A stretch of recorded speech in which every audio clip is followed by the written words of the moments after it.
Alright guys, welcome back to my channel. I remember myself, the Great Johnson K. So I noticed some guys sometimes have issues with using dual on the Psr E473 keyboard, and that's actually very simple. You see, when you put it on, it's on touch. You have your touch response. Of course, mic, sometimes you can turn that off. Okay, so you can turn the mic off here, the mic, so that nothing shows up here, right? But for the dual, you see there's a button. It's just like a computer. There's a button here that shows shift. So that's the thing you should note. So you can see this shift and then it is covered. So now one other thing to notice is that any other thing that is uncovered like this, you need to press this shift down on this keyboard to access them. Anything that is down here, you can see what is down is different from what is up.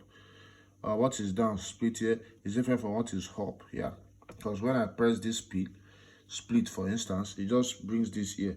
But if I need to access the split voice, actually I need to press down the shift to access it. So that's the same thing for BGM, time signature, and some other functions here also, right? Just like non-lock also, I will teach you about that too.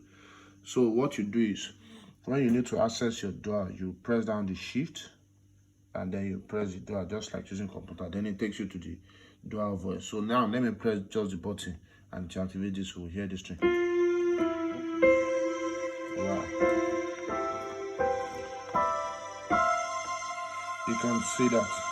So next time you want to use dual on the E473, I'm sure the same thing is on the E483. I'm here to use one though.